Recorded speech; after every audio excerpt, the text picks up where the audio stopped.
Cortex ini kita sebut sebagai sistem inti administrasi perpajakan. Nah, di mana sistem ini mengintegrasikan seluruh pelaporan perpajakan dalam satu platform peluasan basis pajak juga, supaya masyarakat juga semuanya paham, tahu bahwa tujuan utamanya kan kepatuhan perpajakan ya, untuk salah satunya mensupport terkait dengan kontribusi ke negara. Jadi itu sih sebenarnya tujuannya. Selamat sore Smart Viewers, balik lagi di Jurnal Binusian. Smart Viewers sebenarnya familiar nggak sih dengan istilah New Year New Me? Nah, selain ada istilah New Year New Me, sekarang juga di tahun 2026 ini kita punya sistem inti perpajakan baru, yaitu Cortex.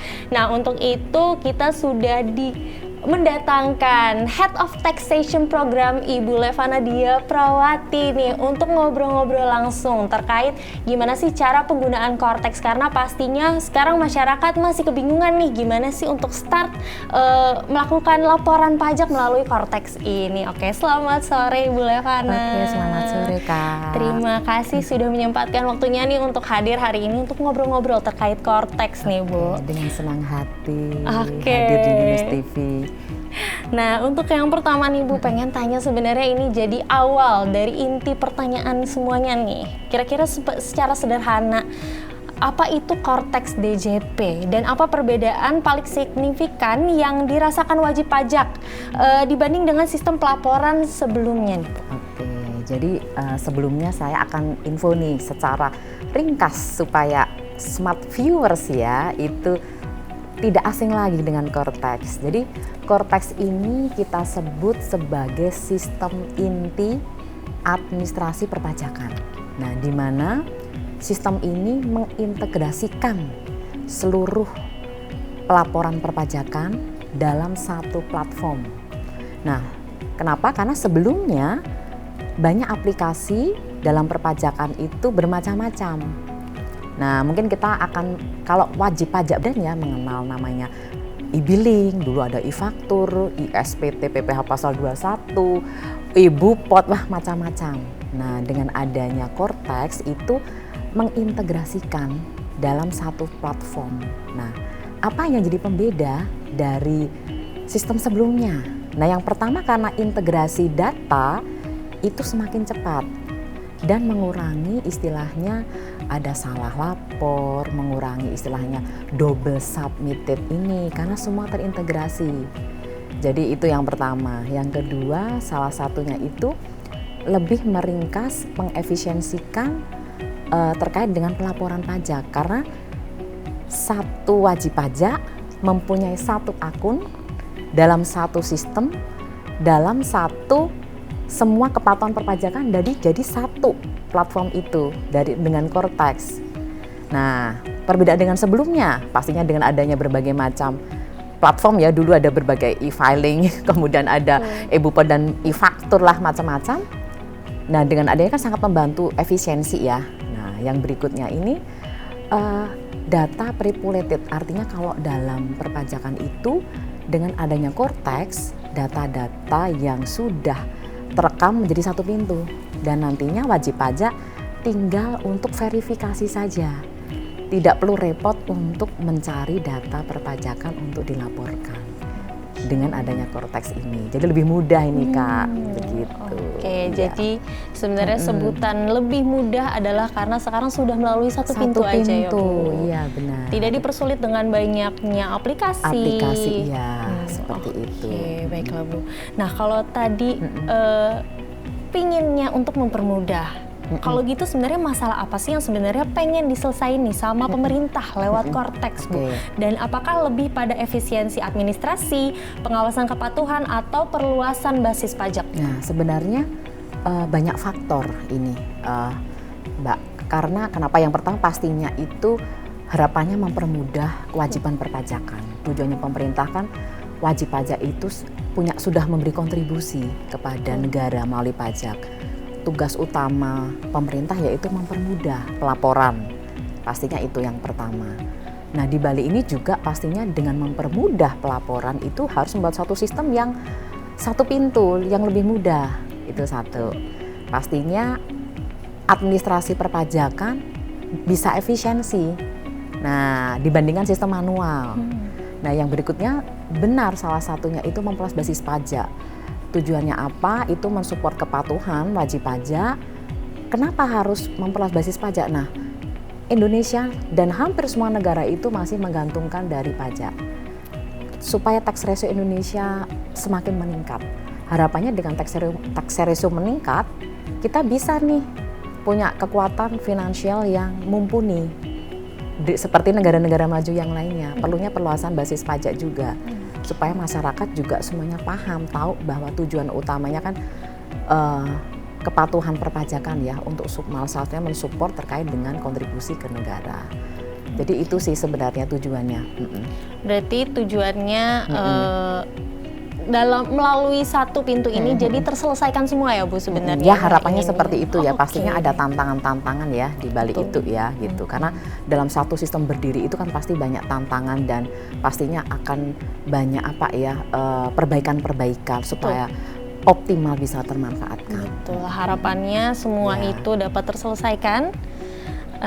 Nah, sekarang kita ngomongin seberapa siap nih kita untuk menggunakan atau wajib pajak nih di Indonesia, terutama buat UMKM ya Bu, dan wajib pajak orang pribadi menghadapi sistem tunggal berbasis digital ini. Sebenarnya kita ready nggak sih nih Bu menghadapi Cortex? Nah, kalau ditanya seberapa siap, nah yang pertama itu terkait dengan diukur dari aktivasi, seberapa persentase aktivasi wajib pajak yang sudah aktif lah di kan himbauan pemerintah itu sejak 2025 ya. Nah itu yang pertama itu saya baca dari informasi web ya, itu salah satu web yang bisa dipercaya itu sejauh ini per Januari 2026 itu sudah hampir sekitar kalau nggak salah itu 12,6 juta wajib pajak sudah memulai aktivasi ke akun Cortex. Nah itu saya pikir mungkin sekitar 80%-an ya itu sudah mulai mengaktifasi akun Cortex. Nah, tetapi aktivasi ini belum cukup nih, karena masih ada prosesnya panjang. Betul. Nah, yang kedua itu kesiapan terkait dengan bagaimana nanti proses pelaporannya. Nah, pastinya kalau dikatakan siap, penting sekali dukungan teknis dari Direktorat Jenderal Pajak. Ya, itu kalau dikatakan siap atau tidak mau kita harus siap mempersiapkan diri. Gitu. Harapannya nanti di 2026 ini dukungan teknis lah dari Direktorat Jenderal Pajak otomatis didukung oleh tax center dan masyarakat yang lainnya. Berarti sebenarnya kalau ngomong siap atau enggak sebenarnya sudah diimbau juga ya dari tahun lalu gitu untuk para masyarakat untuk kita mau ada perubahan nih, mau ganti nih ke Cortex begitu. Nah, kalau kita ngomongin sekarang ke lapor pajaknya, pasti kan ada tahapan yang tadi ya Bu yang udah dijelasin. Kalau misalkan ternyata panjang ya prosesnya. Nah, kira-kira sebelum lapor pajak nih di Cortex terutama, apa aja sih hal yang perlu dipersiapkan sebelum lapor pajak? Apakah ada tips yang bisa dibagikan nih sama Ibu kepada wajib pajak supaya proses lapor pajak jadi lebih mudah, kemudian lebih tertib, lebih aman dan tepat waktu nih Bu? Nah, yang pertama tips and triknya yang pertama untuk masyarakat yang belum aktivasi akun Cortex. Nah, yang perlu dipersiapkan adalah satu itu nomor NIK. Nah, itu kan gampang ya, nomor KTP. Pasti sudah pada tahu semua nomor NIK. Kemudian bisa di nomor handphone yang aktif, nomor email yang aktif dulu.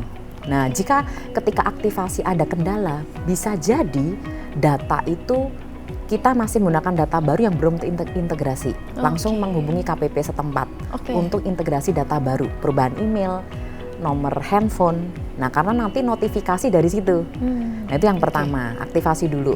Nah, yang berikutnya setelah aktivasi nanti ada proses lagi. Nanti ada pendaftaran sertifikat digital. Nah, jadi kalau sudah aktivasi, punya password baru, kemudian langkah berikutnya tadi pendaftaran sertifikat digital. Nah, belum berhenti sampai di sini. Yang ketiga yaitu persiapan pelaporan. Nah, terutama untuk wajib pajak orang pribadi, pegawai ya, itu bukti potong dari pemberi kerja dikumpulkan terlebih dahulu. Kemudian data dari hutang, data kekayaan, harta, kemudian mungkin ada penghasilan lainnya yang penting di-keep dulu, di-save dulu. Nah, untuk UMKM, nah khususnya UMKM, pastinya yang perlu dipersiapkan yang pertama itu adalah data omset. Data omset, supaya nanti pelaporannya cepat ya, data omset, kemudian data dari jadi kalau di UMKM itu ada istilah pembukuan, itu bisa mempersiapkan terkait dengan ini biaya-biaya, pengeluaran biaya-biaya, rekonsiliasinya, dicek dulu omsetnya dengan data yang pajak yang per month sudah dilaporkan sesuai belum. Data hartanya semuanya dicek dulu, compile dulu datanya. Nah, lebih ke arah seperti itu sih untuk UMKM. Kalaupun sebagai pekerja bebas, nah rekan-rekan semua di sini pekerja bebas itu yang tidak di bawah pemberi kerja ya, kayak freelancer, YouTuber lah. Nah seperti itu teman-teman bisa ini aja terkait dengan data penghasilan selama ini yang belum dipotong pihak lain, dikompil dulu, dikumpulkan terlebih dahulu. Jadi bisa mengerti nanti berapa yang harus dilaporkan. Nah itu aja persiapannya. Berarti menyesuaikan dengan golongan-golongan tadi ya Bu ya? Karena data wajib pajak itu sangat penting sekali di awal karena ini kan kita bisa apa istilahnya bisa melaporkan berbasis dengan status wajib pajak kita. Kalau data status wajib pajak kita sudah clear lengkap, nah itu nanti akan mudah. Nah setelah itu pastinya butuh dukungan dari pemerintah yang perlu dipersiapkan, yaitu apa sosialisasi, ikuti workshop terkait dengan pelaporan perpajakan. Nah salah satunya ini Kak Alula, saya cerita nih ada tambahan. BINUS University ini kami juga ada tax center. Nah tax center BINUS ini sudah memberi, di Januari kemarin kami sudah mengadakan terkait dengan workshop sosialisasi aktivasi selama 2 hari di Januari kemarin. Nah nanti di Februari kami akan mengadakan pelatihan kembali aktivasi dan persiapan pelaporan. Nah kemudian baru nanti kita on the spot, one on one, kita akan melakukan pelatihan terkait dengan pelaporan perpajakan melalui Cortex. Dan kami juga melayani jika dalam satu partner BINUS, mungkin ya ada kan UMKM kan banyak binaan BINUS, ada sekolah-sekolah terkait dengan binaan BINUS juga, strategic partner BINUS ya gitu ya, itu kami akan bisa on the spot kebutuhannya kapan kita datang, semua dosen yang tergabung dalam tax center kita akan support, kita akan bantu seperti itu. Bisa kontak ke BINUS nih. Salah satu bagian dari membina Nusantara yang melalui perpajakan. Ini buat para BINUSian ini berarti menjadi privilege ya Bu ya, bisa dapat langsung dampingi sama BINUS langsung nih. Kalau di BINUS ini tax center ada di kampus Syahdan, rekan-rekan semua. Jadi boleh langsung datang atau nanti kontak email silahkan. Sama mau tahu sih Bu sebenarnya dari kita nih masyarakat wajib pajak setelah menggunakan Cortex, tahu penting mengenai pemahaman menggunakan Cortex. Apalagi sih manfaat yang bisa kita dapetin kalau misalnya kita udah paham nih untuk menggunakan Cortex. Jadi hal ini bukan sekedar pemahaman saja sih, artinya bagaimana negara itu istilahnya menjembatani, bagaimana kan sekarang itu sudah terkait dengan aktivitas digital dan teknologi semakin tinggi ya. Artinya dengan memanfaatkan teknologi ini harapannya support kepatuhan perpajakan itu semakin meningkat. Dengan adanya pemahaman itu, dukungan dengan kontribusi kepada negara juga semakin optimal. Harapannya semakin optimal dukungan ini, tujuan kedepannya kan menuju Indonesia maju. Jadi impian untuk semua warga negara ya, supaya Indonesia maju, harapannya itu melalui kepatuhan perpajakan. Sama mau minta statement nih, kira-kira ada nggak statement dari Ibu untuk masyarakat atau BINUSian yang wajib lapor pajak nih? Silakan Ibu. Jadi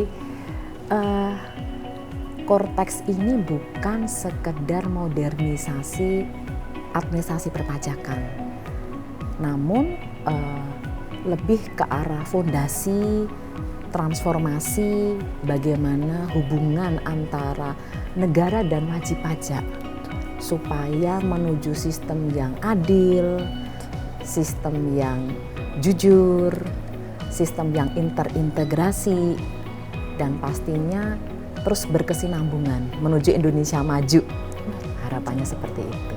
Ya. Oke, itu dia tadi Smart Viewers ya.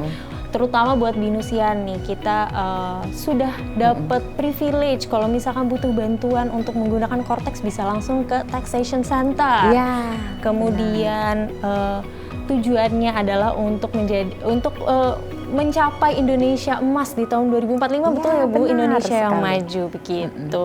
Nah itu dia ya tadi Smart Viewers, jangan lupa kalau misalkan mau jadi bagian dalam perkembangan Indonesia yang lebih maju, jangan lupa untuk lapor pajak. Itu dia tadi Smart Viewers, kita kembali lagi ke studio.